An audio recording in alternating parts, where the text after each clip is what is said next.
Right, good morning, everybody. Maybe we could just start off with a quick round of introductions. My name is Emily Delap and I work for a consultancy firm called Child Frontiers, and I'm supporting the UNICEF Regional Office for Eastern and Southern Africa in developing a learning platform on care reform. And this virtual study tour of Malawi is part of that learning platform.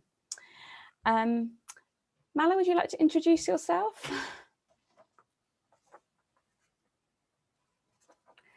Oh, Mala, you're on mute. Just unmute. There we go. Go ahead.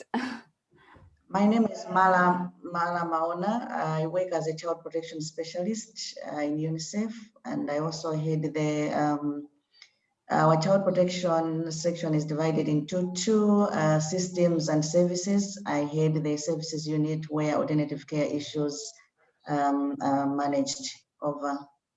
Thank you. Professor, would you like to introduce yourself? Oh, you're on mute as well.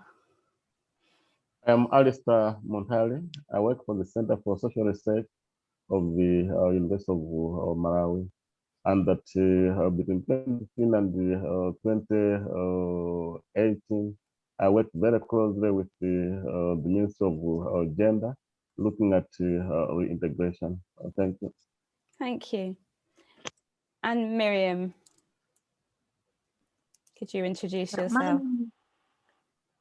My name is Miriam Kalua. I've worked with UNICEF as a staff member for close to 7.5 years. And during that period, I was also responsible for coordinating the reintegration program under the umbrella of alternative care. But I'm currently working with UNICEF as a consultant, coordinating the humanitarian response to COVID-19.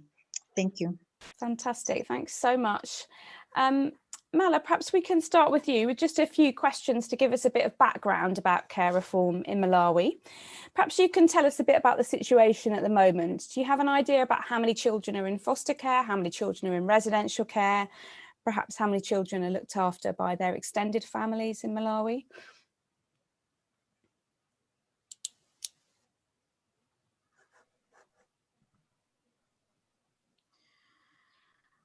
Thank you very much, Emily. In terms of the situation of children, we currently don't have any recent data on the number of children in child institutions.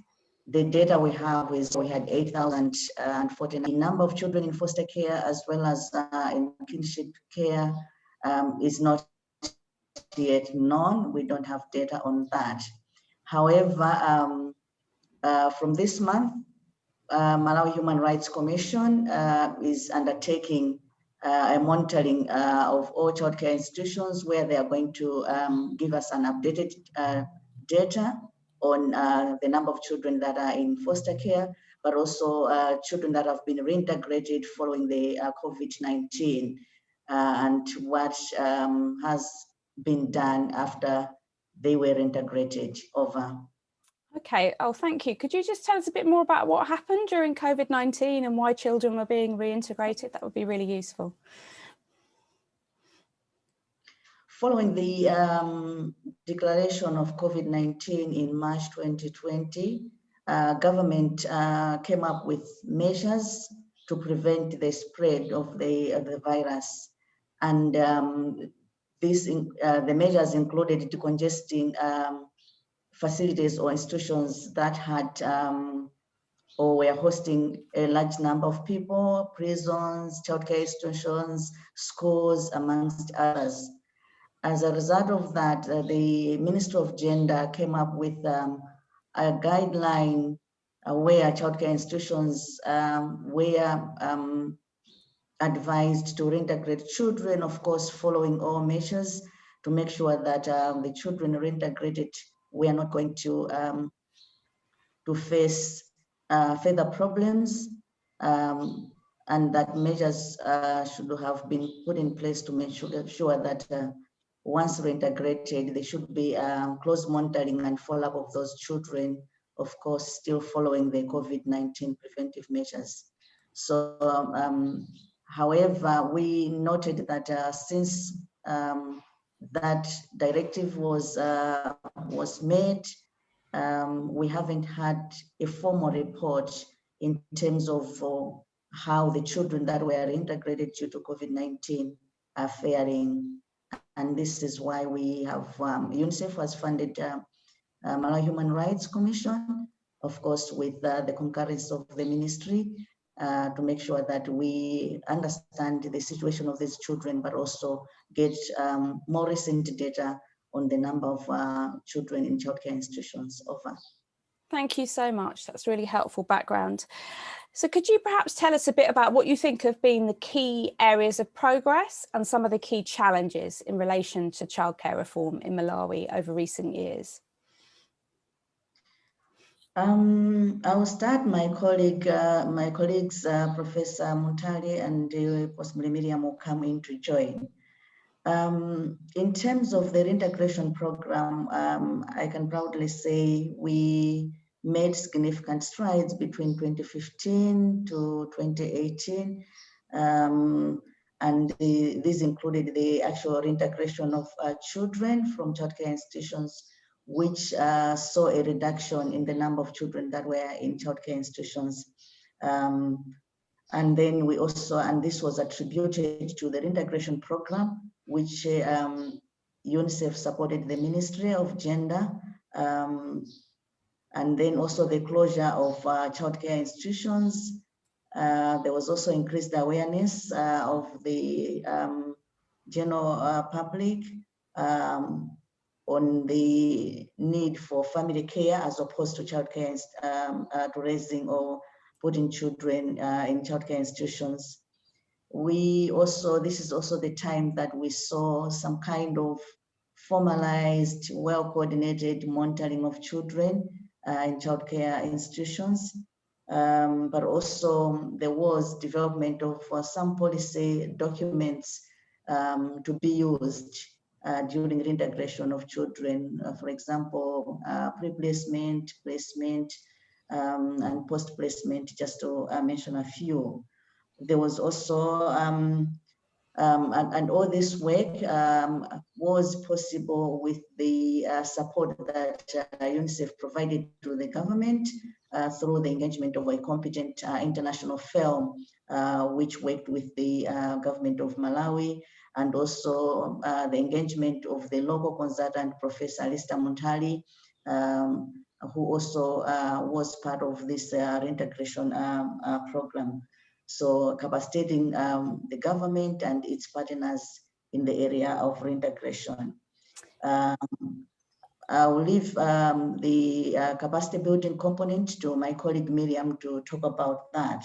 But we also, prior to this work, there were some learning visits that were done or undertaken to Rwanda and Ethiopia. And then we also did a pilot, a feasibility study, which was led by Professor Alista Muntali as one of the, as a local consultant. And a formal report was produced. And also another thing that I need to mention is the direct support, which was also provided as part of the feasibility study and also the pilot process that was undertaken. I think Professor Alista Muntali can share some of the lessons learned from that. Let me stop there for now. Over. Thank you. It seems like a great time to bring Professor Muntali in, and you can tell us a little bit more about the work that you've done around reintegration and the reintegration model and framework that was developed. Over to you, Professor. Just unmute. Thank you.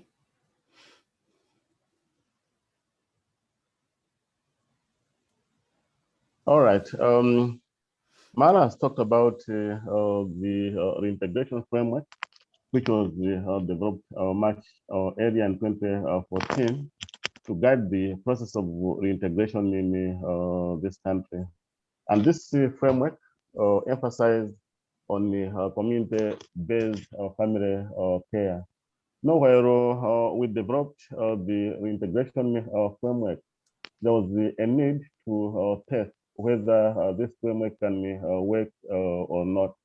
So in 2016, we started testing this framework, and the integration study really informed the development of the integration framework that Mara was talking about, and that the program that we were involved in was conducted in 4 districts, namely Blantyre, Lilongwe, and Mangochi.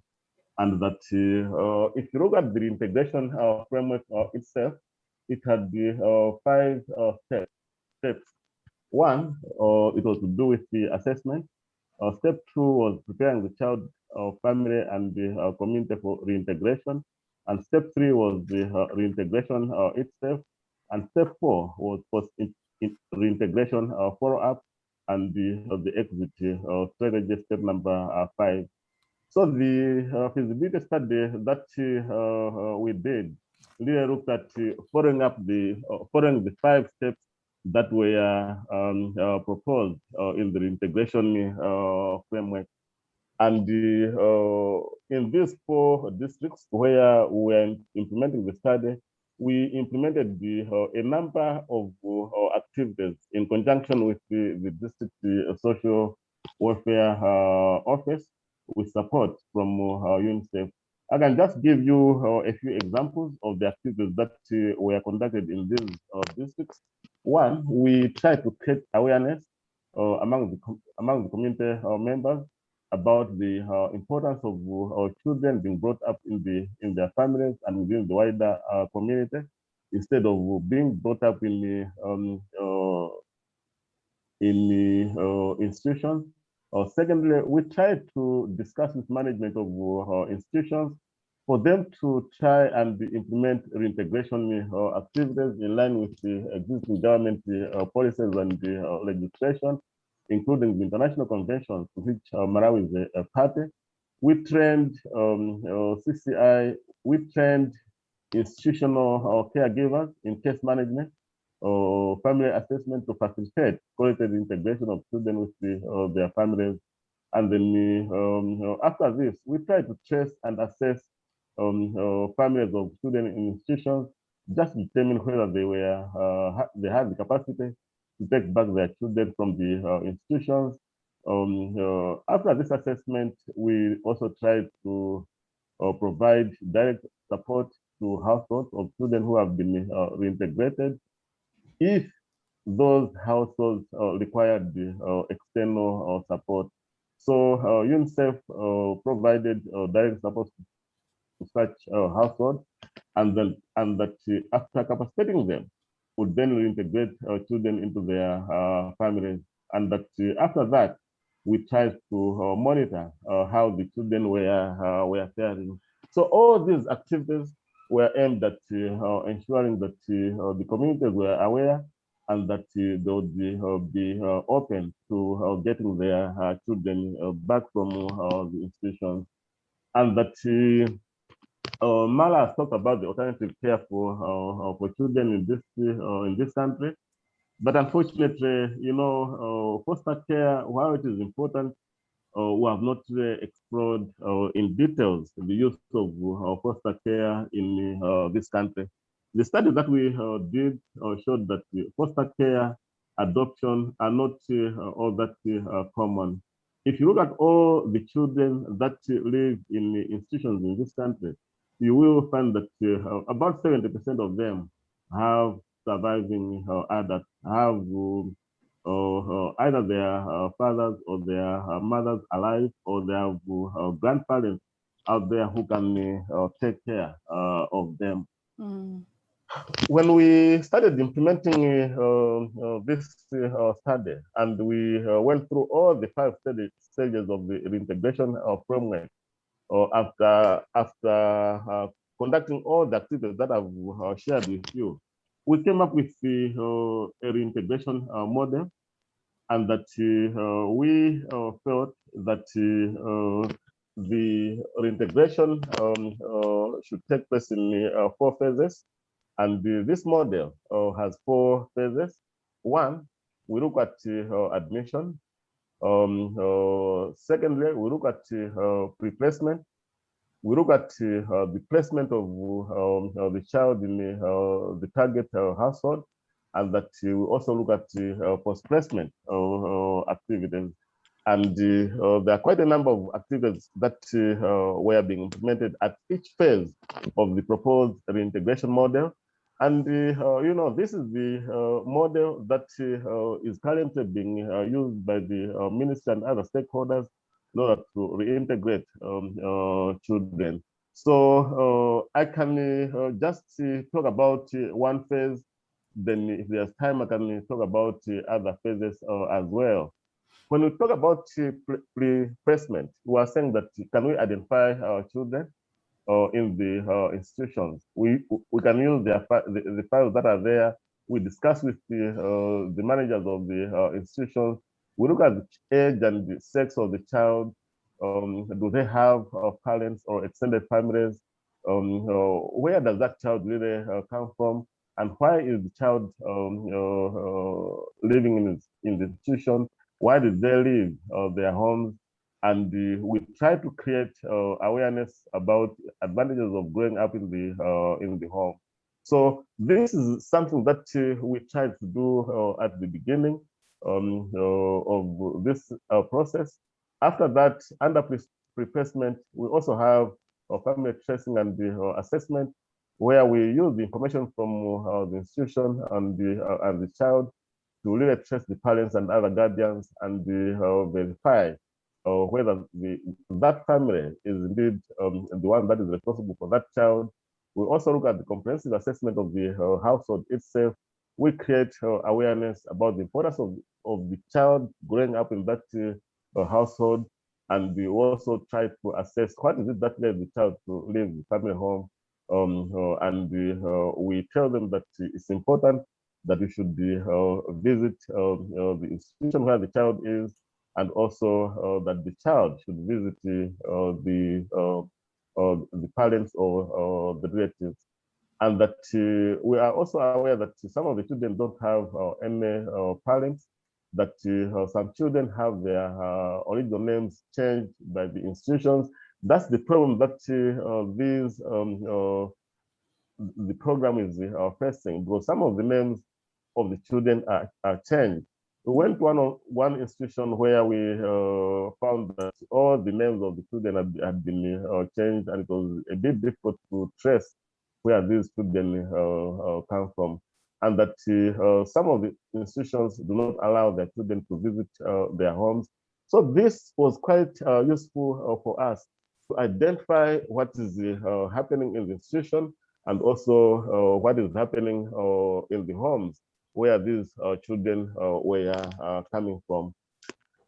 And that once we had done all those assessments, would then make a decision whether to place the child in that family or not.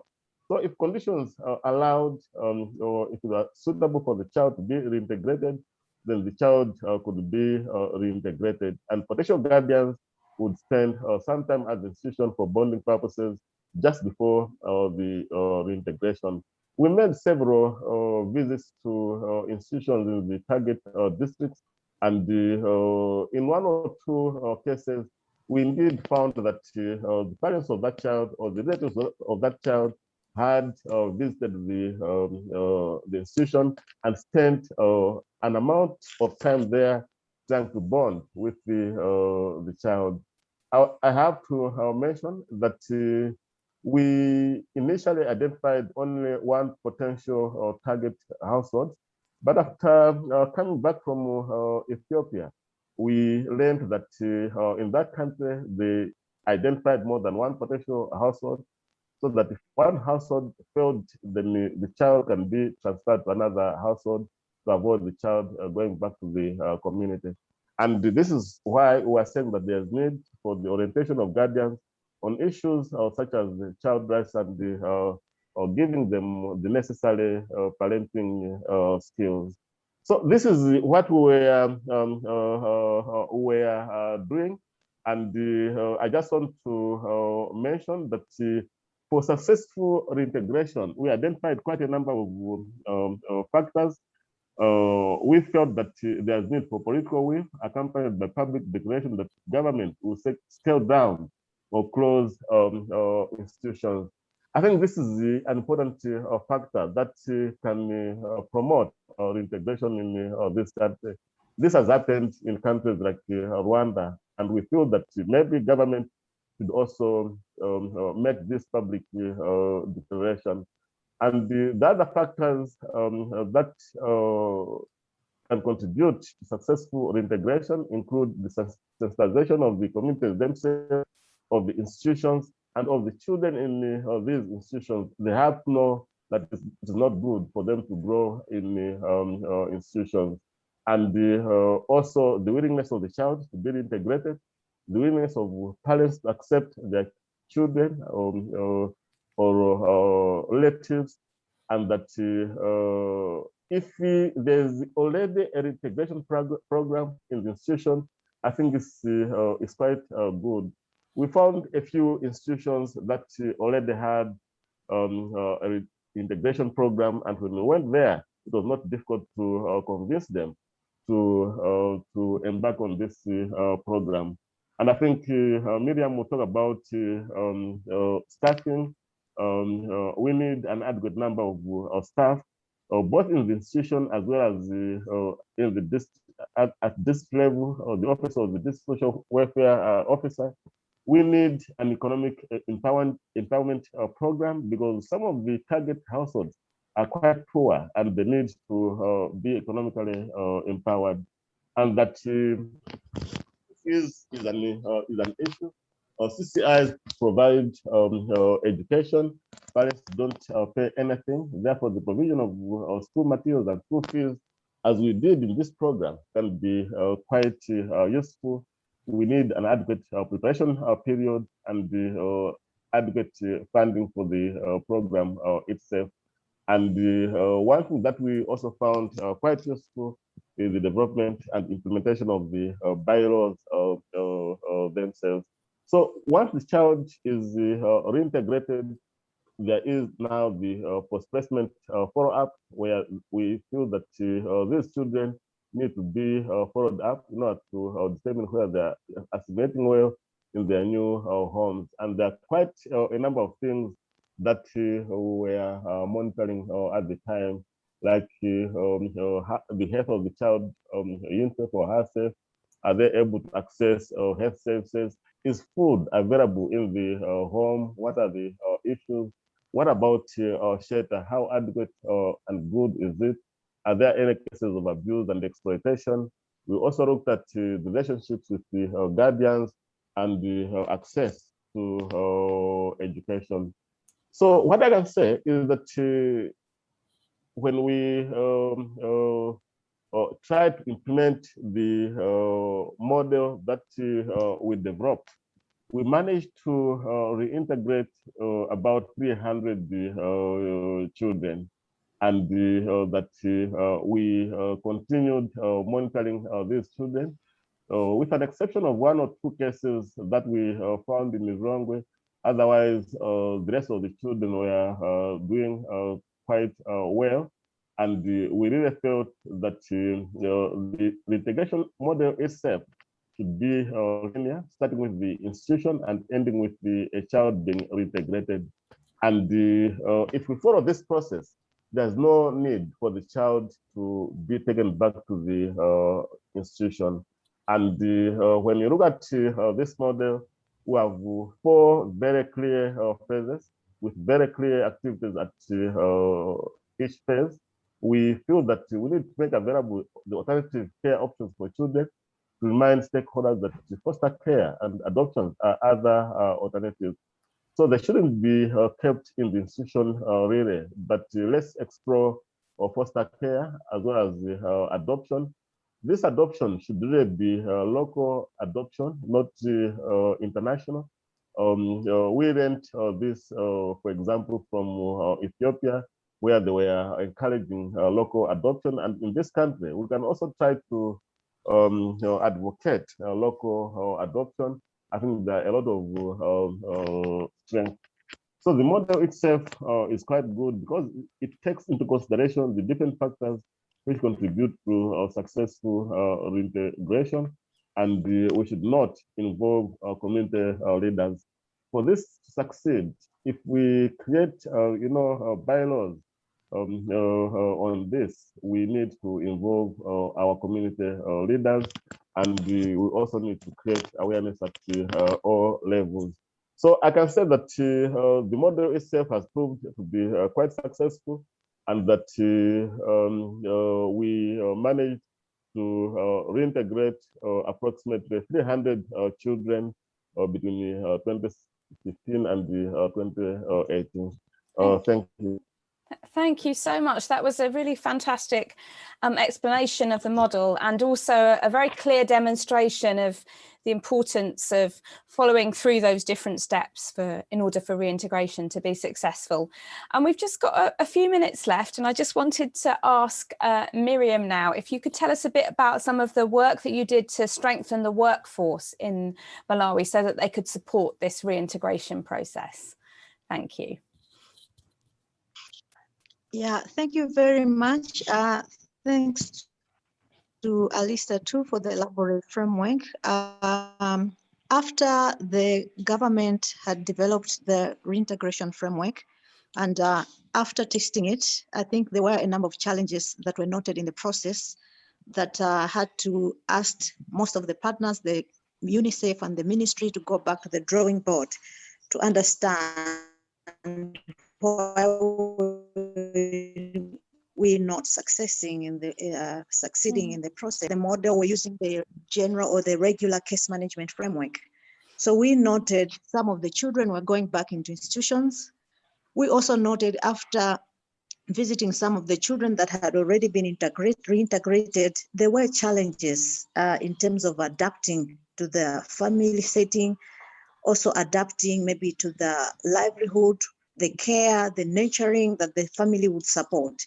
So after that, a decision was made to further understand, maybe we needed capacity in terms of on-the-job coaching of the workforce, which was doing the reintegration. So UNICEF supported the government, number one, to ensure that we do have a regular team within the social workforce that is providing support, the reintegration support to children. And then secondly, also we went through the learning visit from Rwanda, that reintegration requires a dedicated workforce. For Malawi, the challenge we had was that we do have challenges in terms of limited capacity of social workers. So we were dividing the same to do the routine social work and to do reintegration. So we would find that maybe it was due for the time for the child to be visited, and then they would not be visited on time. You would find that maybe after a quarter of the visit, maybe it would take 6 months. Instead of monthly visit, it would take a quarter or 6 months. Then they would only find out that the child is back into the institution. So based on that, number one, UNICEF supported the government to hire an institution with experience in terms of reintegrating children so that it can provide the hands-on coaching on the processes that were outlined, and then to ensure that we have the tools that are the tools that can be realigned to the reintegration work, because we were using the case management ones. So the case management tools had to be adapted to the reintegration work which was required. And then thirdly, in addition to the routine workforce, UNICEF intends who would be dedicated to the program. So we had a workforce of around 48 that were dedicated. And then it was also late that we can't go flat out. We have to start in phases. So we had this institution from Rwanda hired, which came for close to a year. They looked at our case management tools and then they adapted them to the reintegration tools. So there were additional steps which were included from the assessment process following the reintegration model, which was there, but there were also additional steps within those processes to ensure that they were comprehensive enough, and then they were able to provide the information that we required. For example, the case management tool under assessment, there were a number of additional indicators that were added, or additional processes which were required. When they go and do the family visits, what exactly do they do? What questions do they ask? So it was done progressive, the social workers, and then they would give them time to go and implement whatever they had learned. Then they would come back for review and then move to the next step until all the processes were conducted. They were also even given the skills in terms of how they can negotiate for gatekeeping, how they can raise awareness, how they can also negotiate with families to take back their children. So there were also additional skills which were also imparted in addition to having dedicated tools for reintegration. So I think the number one in terms of recruitment, I think we already had a challenge. The government couldn't recruit then. It was a plus to ensure that we had additional dedicated staff, which UNICEF was paying salaries for close to a year. And then the agreement was that after that, the government would take over to pay for their salaries. So I think basically that's what we did until they mastered the skills. So these are the ones that are championing the program as of now. And also we have this mix of regular staff and the interns that have now developed experience over time to do the reintegration. Thank you. Thank you so much. That's been extremely helpful. I just wanted to ask one quick question to Mala in terms of what you see as the key kind of next steps in terms of care reform in Malawi.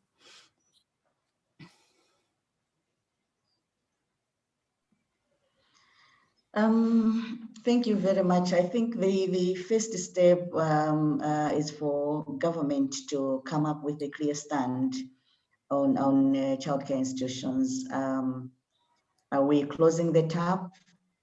By this, I mean, are we totally stopping placement of children in childcare institutions and focus on reintegrating those that are already in these facilities, and then focus also on the public awareness on the importance of family care and strengthening the other options or alternatives for childcare and support, like as a professor indicated, the foster care program, local adoption, and kinship care.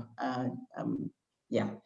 And then the second one is we need, I think, as the report, the final report that Professor Muntali produced at the end of the feasibility study is a clear strategy or strategic plan for reintegrating these children that are currently in the childcare institutions if government takes a decision that no more placement unless it is really necessary to do so. And then also coming up with a clear position in terms of if that is the direction and that under certain critical circumstances, placement has to be done. For how long should the child be there? And what are the next steps? If we say the child can be there for a maximum of 4 weeks, for example, we need to have a clear pathway and a clear plan for these children. I'm also, I think the use of bylaws and the reinforcement of the law, because currently we still have almost close to 95% of childcare institutions not legally compliant to the law in terms of registration. I think the other way forward that I see is linkages and referrals to other service providers who can support or provide post-placement support once these children have gone back. I think Professor indicated that one of the issues that we are battling with is poverty, and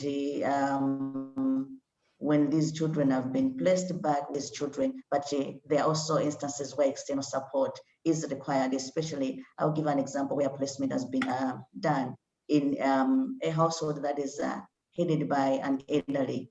It means their sources of income, their means of economic power is limited. So external support through the linkages and referrals is one of the ways that I see that could support these children. Maybe my colleagues can add if there's anything that they also see over. Thank you. Miriam or Professor Montali, is there anything else you'd like to add in terms of challenges? Next steps? I think in terms of the way forward, Mara's been... I think maybe I'll... Oh, sorry. I think there's a bit of a delay on the line. Professor Montali, you go ahead and then Miriam will come to you afterwards. Please go ahead. Okay. In terms of the way forward, I think Mara has been quite comprehensive, but I think we need to take a further step. Studies have been done. We have implemented, we have recommended a model that can be used in this country. But you know, for me, I think the key challenge are the politicians. For me, I think we need to find time and make a presentation to parliamentarians and explain to them the challenges of children growing up in institutions and the need for these children to be reintegrated into their homes, and that they should make a commitment that actually these institutions should close. That's the only way we can ensure that we have children who are growing up with their colleagues in the communities. They need to understand why community care for children is important. Technicians in the ministry are doing a wonderful job, but politicians need to make a broad commitment to supporting community care for children. Thank you. Thank you. And Miriam, did you have anything else you wanted to add?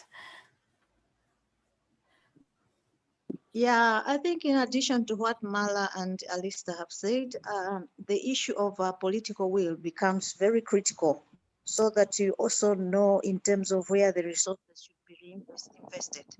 So once political will has been declared, it's very easy to plan. It's very easy to mobilize resources from partners, even from the government, in terms of what exactly do we want to address. We've learned, of course, it's not a cheap program. It's very expensive, but once you're sure they're not coming back to the institution, but once political will is not declared, you find that you reintegrate 10, 20 come back to the institution. So you're just going round and round. So the political, then the advocacy for resourcing, once the goal has been made, I think that's very critical too. And then thirdly, to raise awareness on the dangers of placing children in institutional care. In a country like Malawi, where poverty levels are quite high, the community values raising children in institutional care as an alternative means to offload the resources, while they are damaging the children through in other domains of development, such as nurturing, the issues of stimulation, and at the end of it all, I think it's the overall growth of the child is affected. But those issues are not taken into consideration. The community is not aware. So as we've said, first things first, what the focus is on for the nation, and then secondly, we mobilize resources, then we implement, and to ensure that children are safe in communities, and whether in foster families or in their biological families, other than being raised in institutional care. Thank you. Thank you so much. That was really helpful. I think we'll end it there, but thank you very much, all of you, for your presentations and suggestions. It was really useful to hear that. Thank you.